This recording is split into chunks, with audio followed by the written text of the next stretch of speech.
নমস্কার। এখন একটি সাধারণ রোগ নিয়ে আলোচনা করব।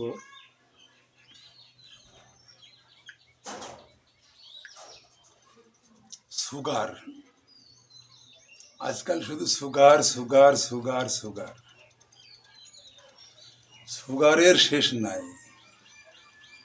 সব কিছু শেষ আছে, কিন্তু সুগারের শেষ নাই। সুগার জিনিসটা কি, আর কোথা থেকেই বা আসে? কোথা থেকে আসে সুগার? সুগার আসার কারণ আপনার ব্যবহারের গণ্ডগোল। আপনার ব্যবহারের গণ্ডগোল দিয়ে কিন্তু সুগার। যখন তখন যে কোনো জায়গার পানি জল খেয়েছেন, বাসি পচা খাদ্য খেয়েছেন, কিন্তু সবাই জানে যে বাসি পচা খাদ্য খেলে পেটে গন্ডগোল। এই সুগারের সাথে কোনো কানেকশন নেই। কানেকশন নাই, কিন্তু কানেকশন আছে, আমরা অভিজ্ঞতায় দেখেছি। অনেক সময় সুগার বংশগত ধারায় চলে। সুগার অ্যালোপ্যাথিতে একরকম হিসাবে ধরা হয়, কিন্তু আমাদের হোমিওপ্যাথিতে বেশ কিছু পার্থক্য আছে। সুগার একরকম নয়। আপনার সুগারে যদি আপনি দেখতে পান আপনার প্রস্রাবে সাদা চুনগুলার মতো বেরোচ্ছে, প্রস্রাব তো পরিষ্কার হওয়ার কথা, কিন্তু চুনগুলা বেরোচ্ছে, সেখানে আপনি ফসফরিক অ্যাসিড 200 পাওয়ারের খেয়ে দেখতে পারেন। এইবার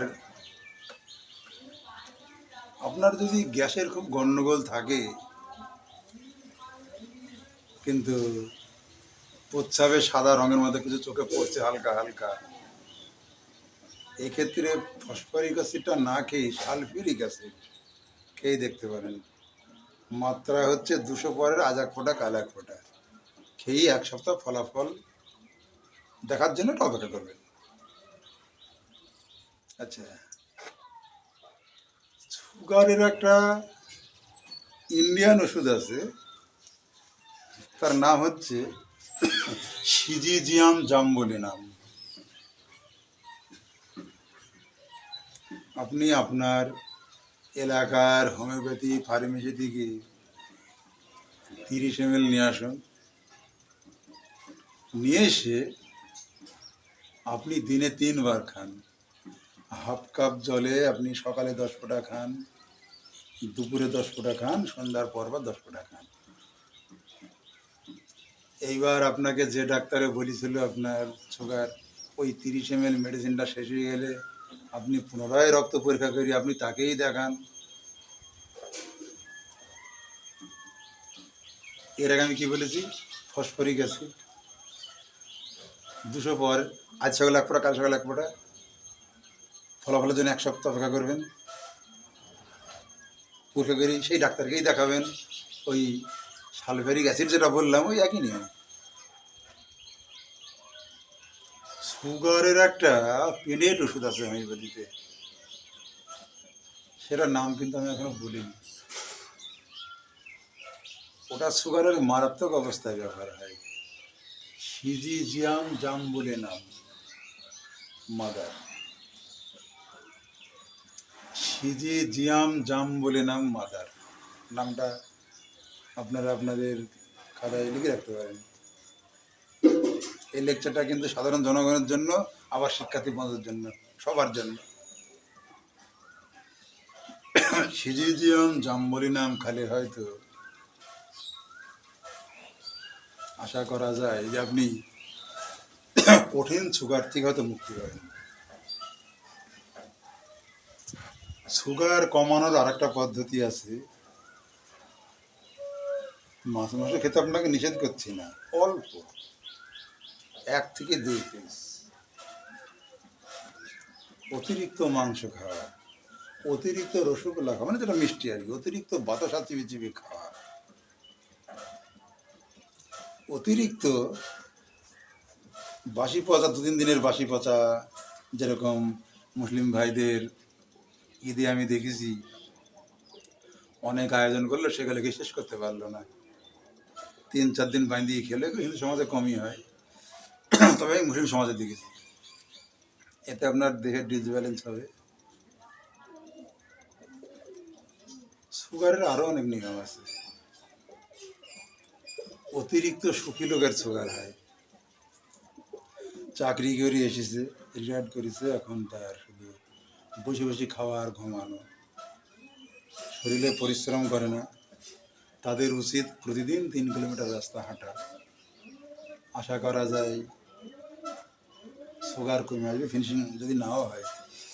সুগার সাধারণত 60 বছর পার হয়ে গেলে সুগার হয়ে গেলে সেটা দেহ থেকে একেবারে বের করা কষ্ট।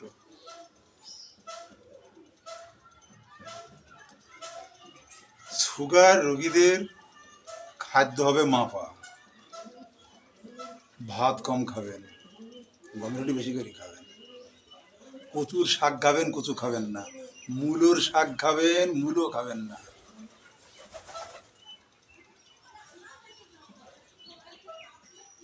আর কি খাবেন না?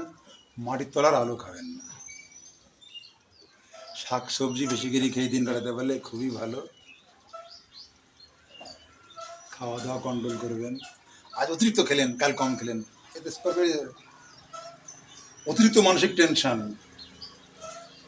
স্বামী স্ত্রীতে মানসিক কষ্ট, দ্বন্দ্ব গোপনে গোপনে লেগে আছে, এতে সুগার বেড়ে যায়।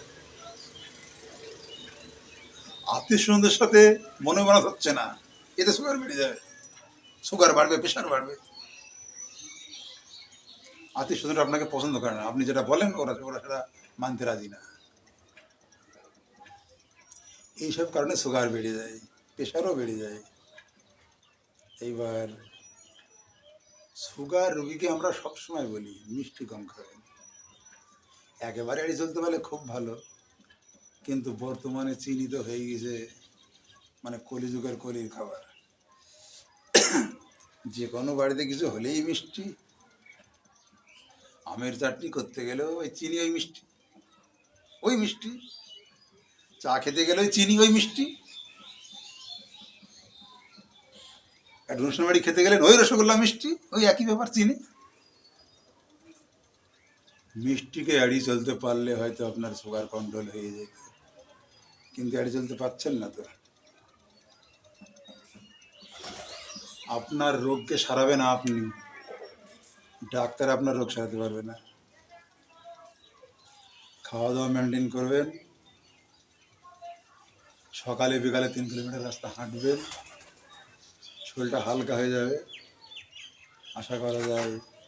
আর যে কয়েকটা মেডিসিনের কথা বললাম এগুলো খেয়ে দেখুন না, দেখাই যাক। আরে আপনি সুগারের জন্য তো হাই ফাই 5টা ডাক্তারের মেডিসিন তো খাচ্ছেন, তাতে তো কাজ হচ্ছে না। এবার আমি ছোটো মুখে কয়েকটা কথা বললাম, এই মেডিসিনটা খেয়ে দেখুন না, বলা যায় না কার দ্বারাই কী হবে। এই কথাটা আপনাকে মাথায় রাখতে হবে। আশা করা যায় আপনি মুক্তি পেলেও পেতে পারেন। আমার ভিডিওটা এখান দিয়ে শেষ করছি, নমস্কার।